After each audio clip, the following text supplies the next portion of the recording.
So here we're going to walk through a worked example, the one that I referred to in the YouTube video that hopefully you just watched, that was based on part of the lecture for Chapter 10. And this is the worked example from the end of Chapter Problem 21. So let's get an idea of what that's all about.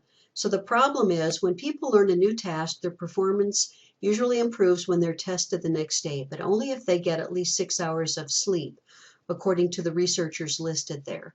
The following data demonstrate this phenomenon.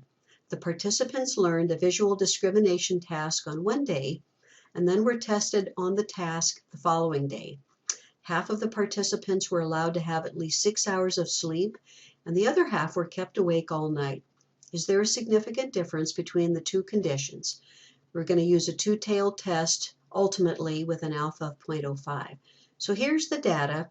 And you can see that the data has already been calculated. Some of the building blocks have been calculated for the data. And this is going to be typical of the problems that you're going to be working. Sometimes the mean will have been created and the n given to you and the sum of squares or the variance and so forth.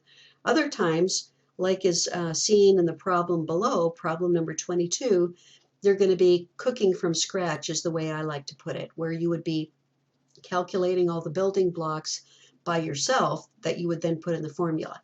But we have the n for both groups here, the 6 hours of sleep group and the no sleep group, a mean of 72 for the 6 hours of sleep group and a mean of 65 for the no sleep group, and then the sum of squares values, 932 for the 6 hours of sleep group and 706 for the no sleep group. So that's where the numbers come from on this worked example. And just putting them in the various steps just like you see them, we calculate the degrees of freedom for both groups in step number 1. So the n of 14 both resulted in degrees of freedom of 13 for the two groups. And then in step 2, because we have two groups, we can't just use the variance for one or the other group to calculate the standard error. We have to have a mathematical way of combining them. And so that's what step 2 is all about. So we take the sum of squares of 932 plus the sum of squares of 706, and we put that in the numerator like the formula shows us. And then the 2 degrees of freedom that we calculated in the first step, we put those in the denominator.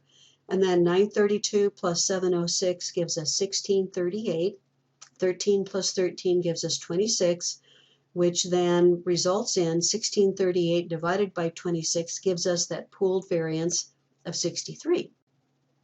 So now that we have our pooled variance, which made by the notation of SP squared, then we just put those numbers in just like it shows us in the formula. So pooled variance of 63 divided by the n of the first group of 14, plus the pooled variance of 63 divided by the n of the second group of 14, all under that square root umbrella. And then in the next step, you just work the math. 63 divided by 14 is a 4.5. So it'd be 4.5 plus 4.5, still under that square root umbrella, which results to a 9 under the square root umbrella. And then the final step is taking the square root of that, which gives you a 3. So now you have the estimated standard error, and that's the notation that represents that estimated standard error. So we went through all that work to calculate the number, which is the estimated standard error, which now we would put in the denominator of our T formula, our T for independent samples formula. So the mean of the first group, M1 minus M2, 72 minus 65, divided by 3 gives us our T calc, our test statistic, of 2.33. So here, this was a two-tailed test with an alpha of 0.05. So it doesn't really matter in which order you put the numbers in, which one you designated as M1, which one you designate as M2. But a convention, and I talk about this on subsequent slides, a convention to learn and stick to is to organize your M1 and M2 in such a way that your treatment group is always going to be your M1 and your control group is always going to be your M2. So it would be treatment group minus control group. And the treatment group, you can figure out which one that is if it isn't specifically stated by just seeing how it's described in the story problem. So in the story problem, it talks about that people who usually get more sleep do better on a performance task, which makes its own intuitive kind of sense.